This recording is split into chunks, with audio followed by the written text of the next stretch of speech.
Hello and welcome back for game number 3 of Week 2 OCS 2019. That was a spicy one, much closer than we normally see. That was an awesome game, frankly. I think in terms of like skill level, entertainment-wise, I think that was like a really good game. All the boxes. I had a lot of fun casting it and a lot of fun watching it. Hopefully they had fun playing. Yeah, hopefully we get another That's one. what the experience is about, guys. League of Legends. Was that an entree or was that a main course? Oh, that was if it wasn't a main, I would have wanted it as a main. Oh, it's like you saw like it like food envy. envy. You saw it go past. Yeah, that's like a food envy. Like you've ordered like just some garbage, just some hot garbage. You've ordered like the first game. You've ordered Gravitas first, UQU, and then you've just seen that game like walk past, and you're like, damn. I wish I had that one. That one, it's like on fire. I'll get that one next time. It's just real sick. It's like teppanyaki with like the blowtorch or something. Yeah, they like give it to you and then still cook it. No, it was a good game. That's a good one. Next up is going to be Mammoth Academy versus QUT though, and interesting news. We actually have a substitution coming in. It is going to be QUT support. Actually leaving the lineup there. It was Spoil last week. I believe he had a Thresh game, and we don't know the reason, but it is going to be Vicaria stepping in. So don't know a lot about the reasoning behind it. Don't know a lot about Vicaria, but we'll see if he can kind of turn this team around. Because unfortunately, it was the Battle of the Queensland Unis, and they certainly got the bitter end of that one. Yes, they definitely did. Yeah,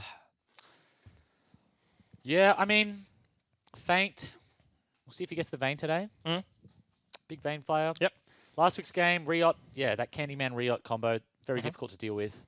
And it's important to talk about what was on the other side of the coin, because Goodbye picked up the Elise, right? I think this is like a very feast or famine. It's like first game of the season, they go Elise, and then they can't make the ganks work early. They don't get things rolling, and it's like, we're like, wow, but this is an Elise comp. This comp makes it look so much worse than like the trajectory of that game in another composition. Yeah, I absolutely agree. I was so focused on Riot Aurelia, just like Riot's Aurelia had just taken up like so much space in my brain that there was no room for the Elise. But Hi Goodbye, he rolled the dice on the Elise, wasn't able to make much happen, and it definitely made that game very difficult.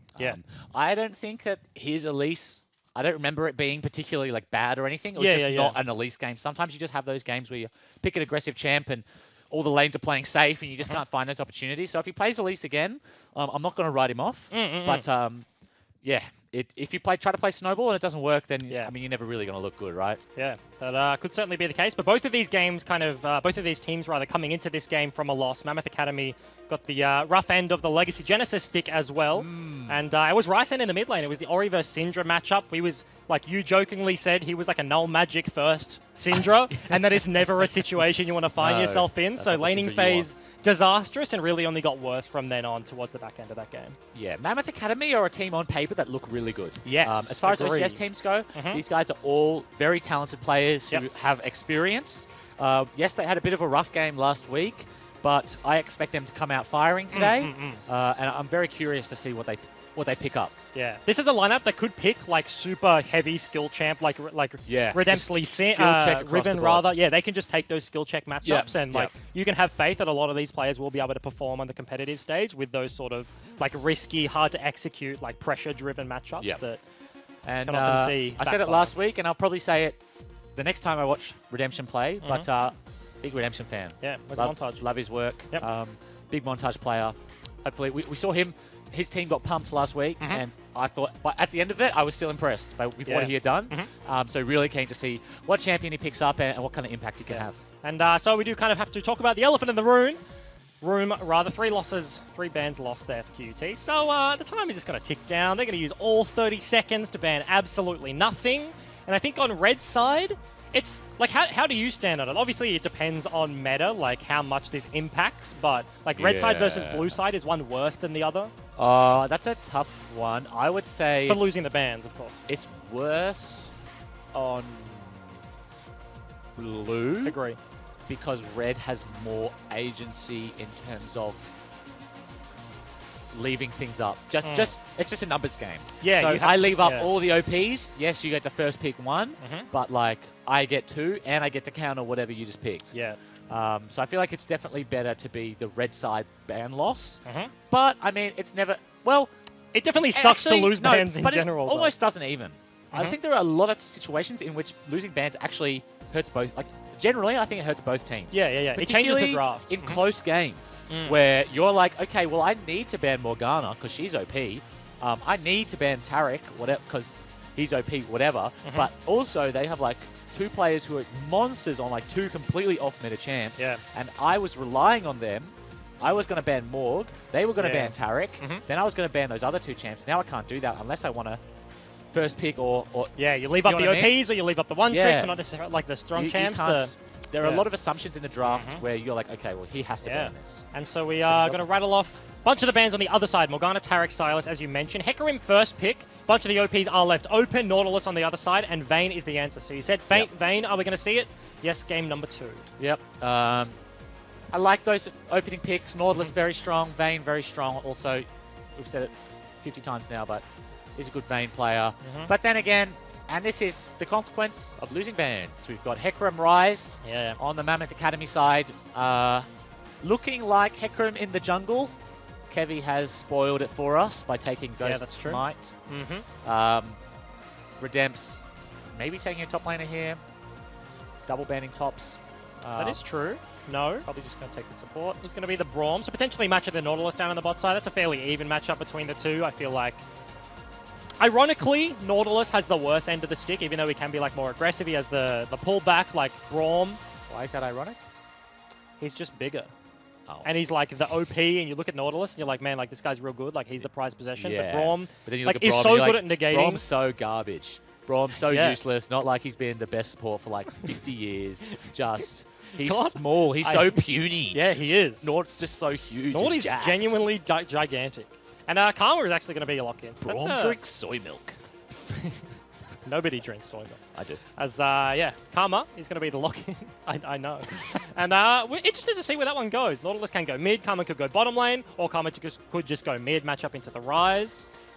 So a lot of things left open. Elise is going to be the ban here. I think Karma mid. And I would agree with you. Riven from the other side. Banning the Elise. Yeah. I see, Elise is one of those ones where, like, okay, they would have watched last week and been like, well, his Elise was butthole anyway, but you don't want to play versus it. You're just like, oh, but what if he does kill me? Yeah. That's going to be really annoying. It's one of those champions where you're just like the performance doesn't matter, and you're just like, I just don't want to deal with that anyway. Even if we win, it's going to be so frustrating. It's going to dive me at level 3 and repel out of the turret, and I'm going to be miserable. Like it's really like a top lane. I swear it was Redemps. Guarantee you, Redemps is like, I am not playing against Elise. I was going to say, because Hecarim into Elise is a pretty good matchup for Heck. Like, Elise gets that level 3 gank, or the level 2 where you take Cocoon second, and then from that point onwards, like Hecarim...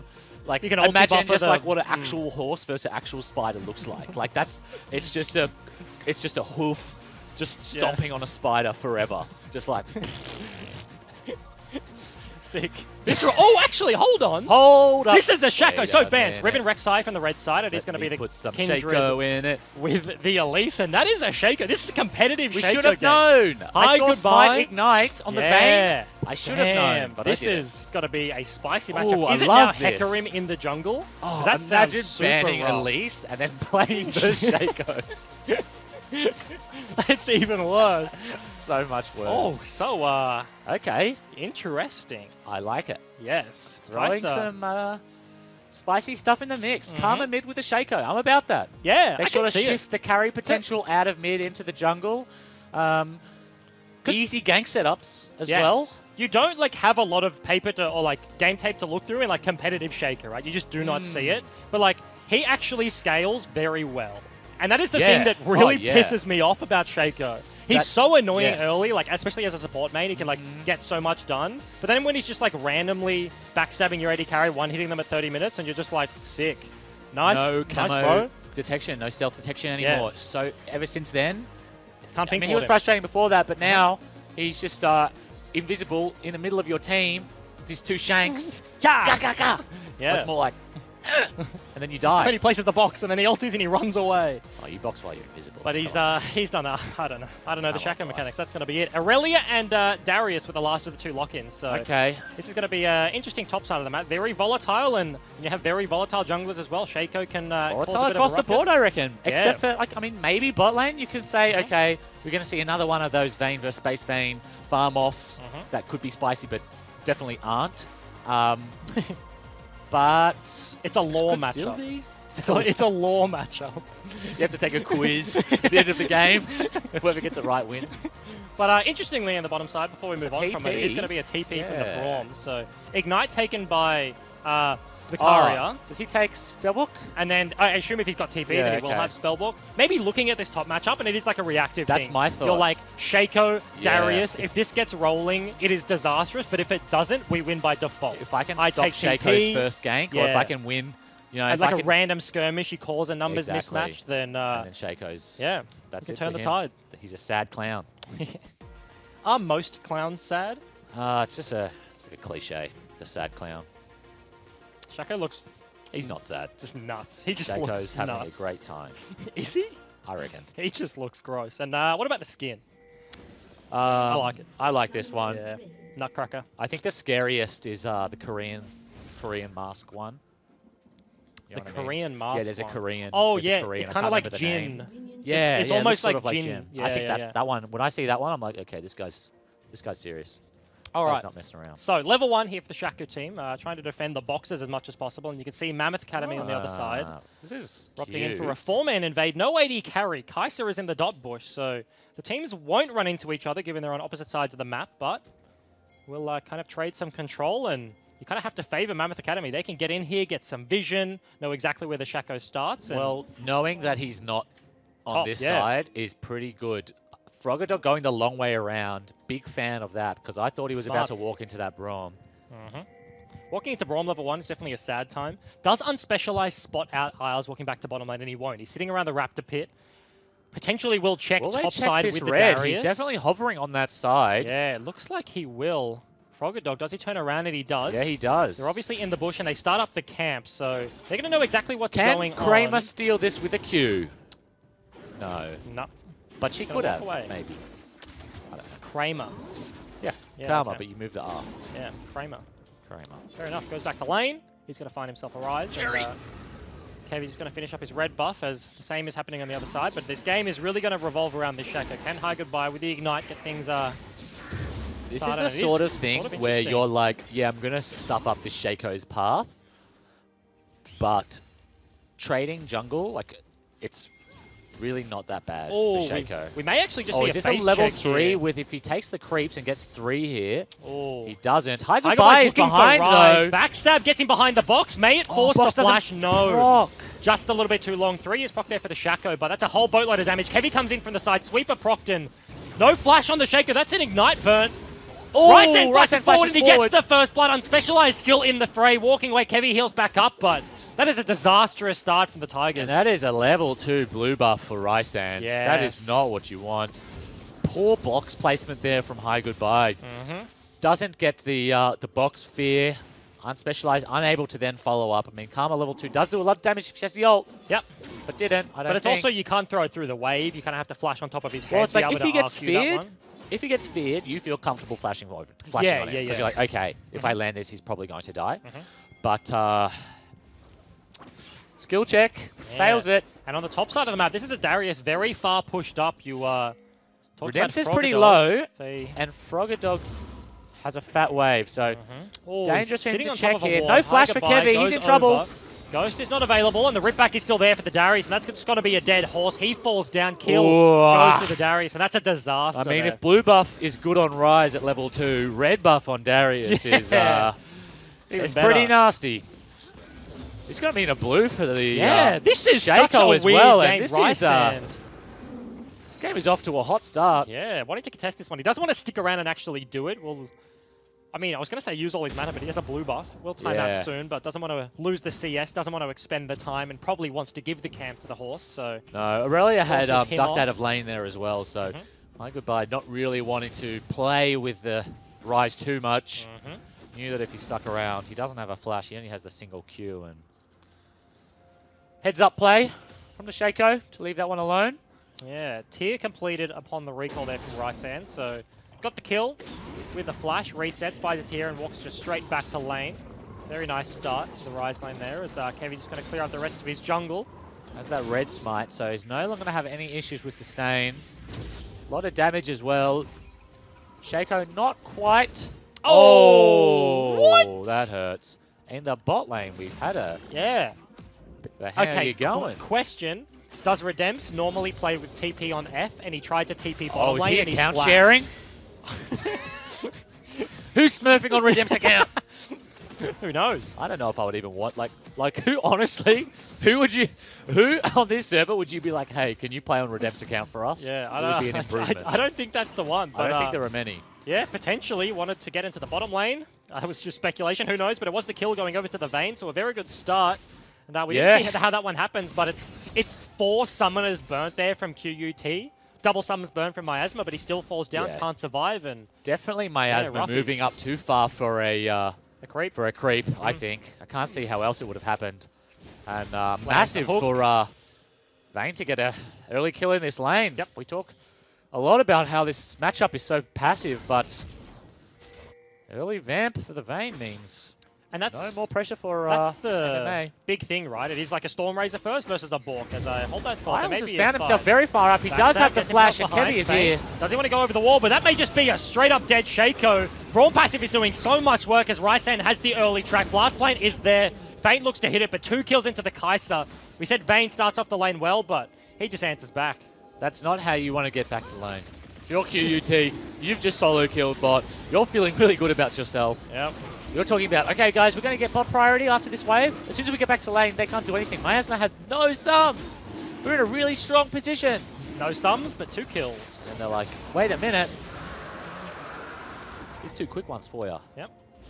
And because I was going to say, like, what were you going to say? Cutlass Ooh, is all in hold the top that. lane. We're looking for a top side. The turnaround may just be there. Flash gets himself out of this one. They are just both so incredibly low. Redemps with the outplay, and Froggadog falls down. Yeah, I don't know about, the exact nature of this matchup, but I really feel like if you have Ninja Tabis and Flash advantage, you probably shouldn't be dying 1v1. Yeah. Flash get himself out of the queue there, and Darius doesn't get the heal. This is brave. Level no 5. Damage reduction, though. No ulti is there. Those stun does land into the Shaco. So incredibly low. Ignite is ticking. Is he going to fall down? No triumph. Proc. Redempsy flashes in the middle of nowhere for style. Gets a 1v1 and then another 1v1. Making it look easy. Yes. And hi goodbye. 0-3-1 on the Shaco. Rides his dragon out to base. This is why you don't see him in competitive. He needs too many things for him to go right. And in solo queue where people aren't very coordinated, no one's tracking your first path. Yeah, where people don't get their Mobies and they're just like, I don't want to play anymore. Yeah, you can have a kill. But yeah. This is a rough start. Games, tough champions to get away with. A very rough start, so it's 2 weeks in a row. Hi goodbyes played the Elise, now the Shaco, looking to get things rolling early. High impact player. Yeah. That's what he is. Hasn't been able to make it work so far. Both times his impact has not been great for his team, but impact nonetheless. This is true. The contest is going to come over. Hi goodbye may have just queued over the wall. No. This is just frustration, it looks like, out of the jungler from QUT. He's getting absolutely picked on. Mammoth Academy recognizing the buff is up, rotating over early, and they just find themselves a free-ass kill. A free-ass kill? A free-ass kill. Free-ass boots, free-ass kill. Love it. Yeah, this is a bad feel if you're the bot lane of QUT. Yeah, you got the this game started so kill. well, but saw a blue buff get donated to the mid laner. Saw 2 kills get donated to the bot lane of Mammoth as well, and it all of a sudden looked very dire for our Queensland students. So, unspecialized, looking to get the tether, can't quite find it. RQ does significant damage as Rysan cops that one at the head, pops a potion. I have some advice for Riot Obs globally. Okay. Please put range indicator on Karma's ult Q. So you know like the circle that we see when you play, you get it? Yeah. But you don't get it in spec. Oh, yeah. Where like the AoE animation pops. Yes. So like you throw RQ and then like Q2 Yes, and you see the circle on the ground and you know exactly. Whereas like most abilities in a spectator has a ring. Yeah. So you're not super worried about it. Like you can figure it out as a spectator anyway. But I was a pro player for a long time. Like that, and you can't see it. And I have no idea what the range is when I look at that. I just see some like speckles on the ground. I'm like, oh, is he in that or not? And I feel like... I think that's simultaneously fair, and also you're a noob. Probably true. You're a professional player. You can Both probably those figure things it out. are probably true. Anyway, let's talk about something that's not bad about me. That's what I like. Yeah, bottom lane. Shaka was potentially looking for a gank, but Kevi is going to come around TP in the bot lane. Comes He's going to be there. Rise is certainly on the flank, and Vakari is just going to be dead to rights. Can they get the Vayne as well? Flash heal is there. Root does land. Kevi comes in from the side. Heal is popped, and Flash is going to buy some distance, but he just gets trotted on, and another kill to the jungler, another kill to Mammoth Academy, and they look like they're running away with this one. Yeah, straightforward Flash. Gives you maximum distance, but also makes you very easy to hit with skill shots. Unfortunately, I don't think it really would have mattered which way you flash, but he's still in the ulti that's a range. pro tip for you guys out there. One from me to you. Freebie. Fair enough. Hi, goodbye. Ooh, finds himself a blue buff. You can see he didn't expect that one to be open. I have a question for you. Tracks backwards. All right, hit me. If MMA had the confidence to make that play under that tower without their teammates, bot turret. Yes, bot turret, would Vicaria have died either way? What? Without the Rise TP? Yeah, so let's say there's no TP, without no Hecarim, teammates, and they just were like 2v2. all in, 2v2 at this tower. Do you think that Nautilus would have died anyway? Yes. Isn't that interesting? Yeah. That they just needed a little bit of confidence that someone was on the way for them to be like, oh, we can all in here. As soon and then as immediately be like, wait, this guy dies for free. Yeah. As soon as Nautilus has to hook away, he is dead. He is the Ryzen squishiest has flash. I'm specialized looking for a tanky root. support I have ever seen in my life. Can't quite find it. Karia strolling through mid. Yep, got himself the Mobies. He's running all the way to the top lane. They've the lane Herald. swapped again with no towers falling. I really feel like it's the Rift Herald priority. It must be. I mean, well, my team's not scrimming, so I don't have anyone to watch and just steal what they say. Come on broadcast and be like, oh yeah, Rift Herald is so important, guys. I know that because I'm smart and not because I listen to my team scrim. Kevy's going to face check here. Auto attack. Hooks him up. Kanem lands in the ulti. So much CC chain back and forth. 450 gold into the back pocket of the Nautilus. Probably would have been better off in Fate's hands, but a shutdown nonetheless and a big swing of gold. A red buff on this Vayne right now would have felt very good, but you'll take it either way. Let's be real. 100%. That was a very nicely played 2v1. They get the CC chain, it's the auto into the hook, into the ulti, and as the ulti's traveling from north, the Kadem lands, so no ability to react there from Kevy. Ulti could get him over the wall if he had an opportunity, but... Hi, goodbye. Fighting the first opponent this game that he can probably kill. Let's see if he can do it. Yep. No there it smite, is. But manages to secure it anyway. Gets a nice trade, picking up the dragon. Hecarim is a champion you don't want to be cowed out of position on. No flash means either you're burning your ult or you're just dying. Yep. And unfortunately there, he just dies. I don't believe Root would have cancelled that one. Second proc of Root. I don't think it does. Because Doesn't Morgana Q doesn't cancel. And I think it's they're both snares. Yeah, they and are. like being rooted doesn't stop you from casting abilities. It just means you cannot move. Unless you're Lee Sin, and then you can't cast W, but I think that's a bug. I learned that from Reddit. Thank you very much. As Shelly does bash through. The goal it's also the reason, and it was in one of the comments, but I thought that was something I've always thought. Or because you're a Lee Sin player? Because you're dashing to yourself, you cancel your auto attack, because it's a movement command. Lee Sin W? Yeah. If you try to auto and then W yourself mid-auto, it cancels his auto. Oh. And you'll have to auto again. Is that because he can't see where he's jumping? I don't know. That was just a bad joke. That was just garbage. I'm so sorry. No, you're alright. No such thing as a bad joke. I'm just the wrong audience. It's your fault. I like that a lot. But yeah, okay, that's really weird. So what happens is Frogodog's going to die either way here, I think, because Aurelia... Yeah, ulti goes a little bit wide, but 3 of them invested and he will just fall down. Too many melees there. As soon as you land that stack, it's all over Red Rover. Triforce, Darius, not Black Cleaver. I wonder if that's matchup specific. Yeah, potentially. Doesn't really need to shred through much of Aurelia as she's going to be going towards the Tiamat Triforce herself. But given that he is now 1-2, Redemps has done a whole lot of work this game on that Aurelia and is kind of steaming ahead. Does make him significantly squishier, maybe much rougher as he trends forwards. Unspecialized doing his best to just clear waves. He's being a Karma in the mid lane. He's just spamming his buttons, RQing the wave, just trying to hold as much as possible. But here's a gank, maybe High Goodbye's first one of the game. The TP is going to come through, but the Condemn into the wall.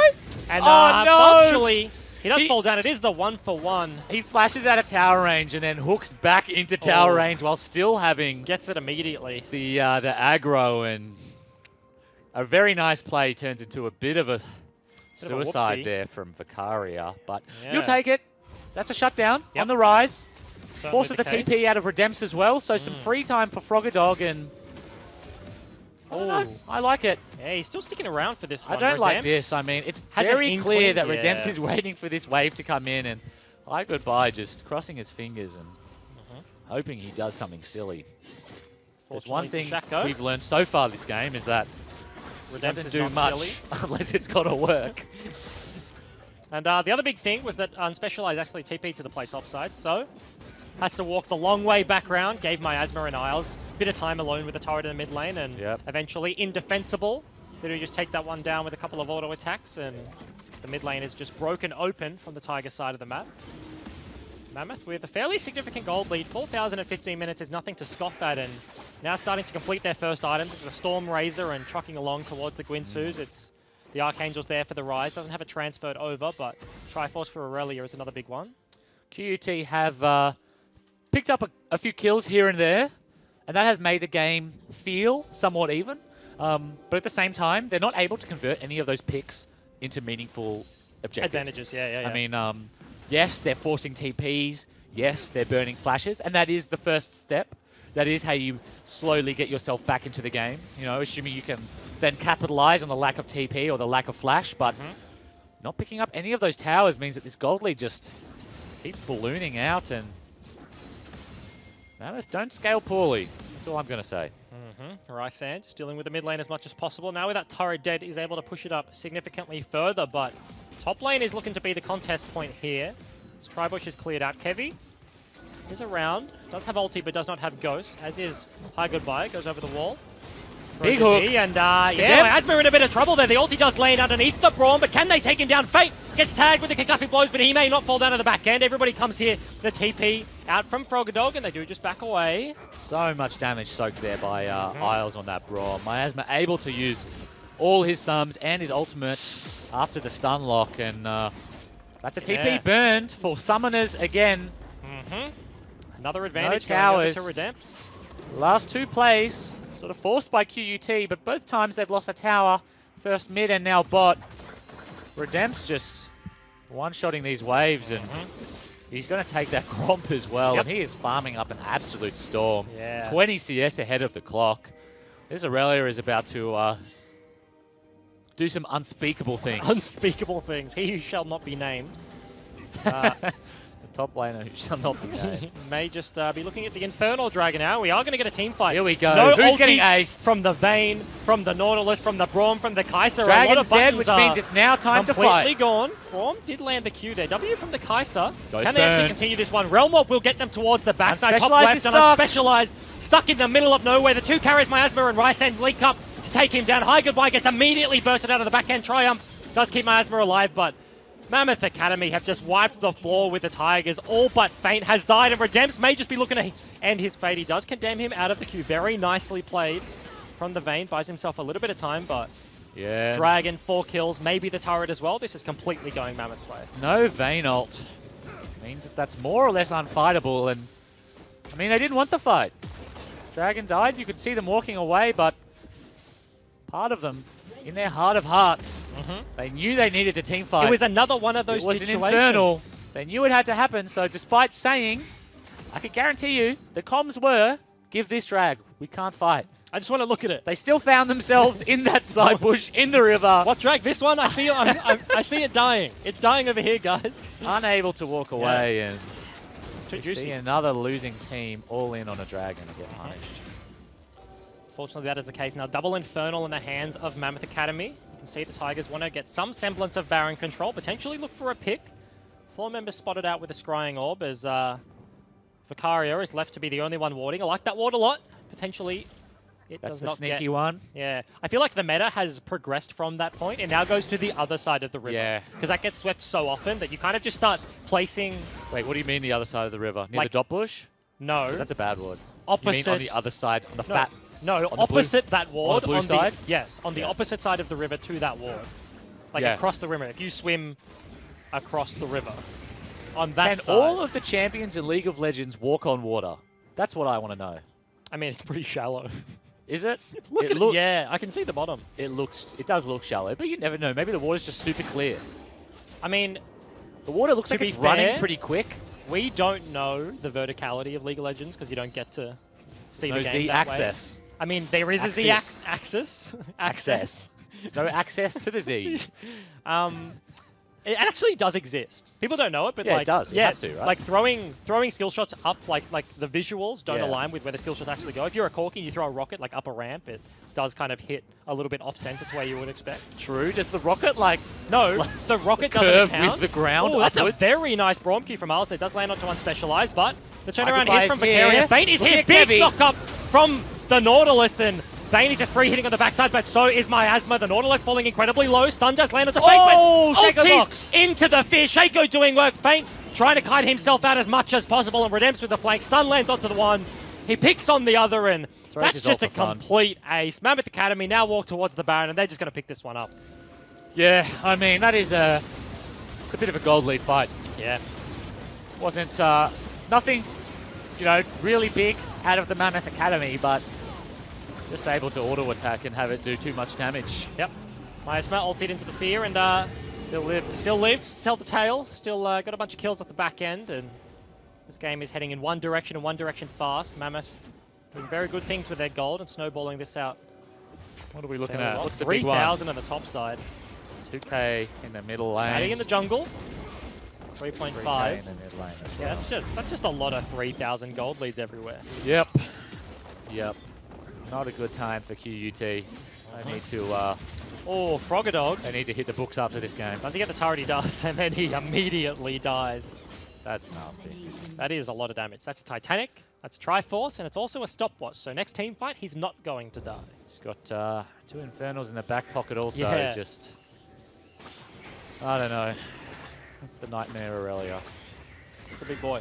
The one you don't want to play against. But he's looking like the case.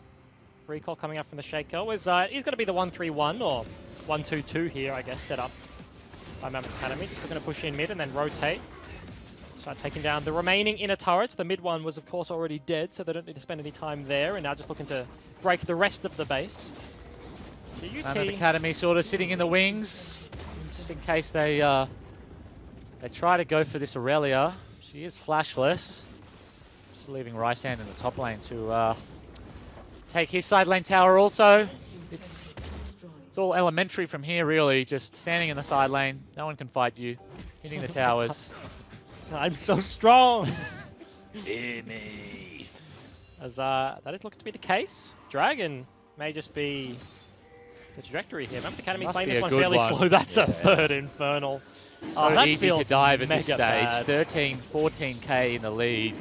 They have to feel like there's nothing QUT can do, but as soon as you see the jungler saying, nah, hold on, guys.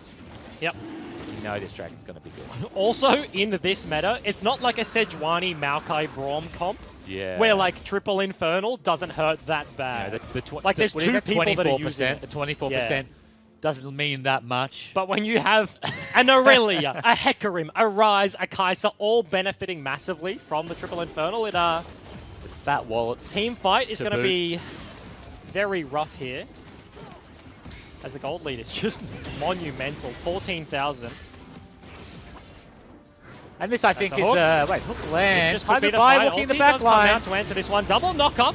Hygobai is looking to get onto Miasma, but it may just be enough. Heavy actually dies from the back end, but Redempts has finally arrived, as has Rice. He's doing a lot of damage. The back line is just getting demolished. Very nice stopwatch from the Aurelia. Saves his own life. Frogadog is going to pay for it, and that's 1 member dead from Mammoth Academy to the entire enemy team. That'll be the game, I think. Yep. What's that? Can't do math. 16k. It's big. It's a fat lead. Yep. And this is, I think, what a lot of people were expecting out of Mammoth Academy last week. It's a team with a lot of big names on them, and a lot of highly skilled players. Huge performance out of, I think, every player on this team today, and they ought to be proud with that performance. Yeah, certainly the case. They get themselves a gold lead, they get themselves a couple of team fights, a couple of skirmishes, and unfortunately on the other side, the Shaco. Tusks up. Yeah, weird pick. Couldn't make it work. Nice. That's the... Tusks start from the mouth, I think. Okay. Well, what is it? It's like this, tusks up, or like this, or something? I don't know, but I'm pretty sure. Don't mammoth tusks? I mean, mammoth. What? No, mammoth tusks go down. Yeah. Yeah. Oh, they do go down. But maybe they can start from the down mouth. and then up. Yeah, they're like got the Fix pointy your end. hashtag, please. That's tusks down and then up. Get it trending. That's the one. Get it trending. But in yeah, any case, they're good players and they won. Let's talk about that instead. Yeah, that is. Aurelia had a monumental performance, flashed in lane, and then got himself the 2 1v1s back to back. That was how. Imagine if he had flash. Maybe, Yeah. but maybe it's one of those that made it simpler for him. Maybe having that Didn't extra thought of like, oh, what am I going to do with my flash? What am I going to flash here? Maybe that would have tripped him up. Yeah. And knowing maybe he's a guy back to the wall, was like, I only have these tools. All I've got is my tusks against the wall. Down and then up. Down. Down and then up. That could have been it. That was the trajectory of his lane, but unfortunately for the other side of the coin, they did pick up the victory. Mammoth Academy, very strong performance. Don't go anywhere after this 3-minute break. No tusks, no anywhere. Don't touch anything with your tusk. It is going to be Legacy Genesis versus the Bombers. Don't touch your tusk. See you later.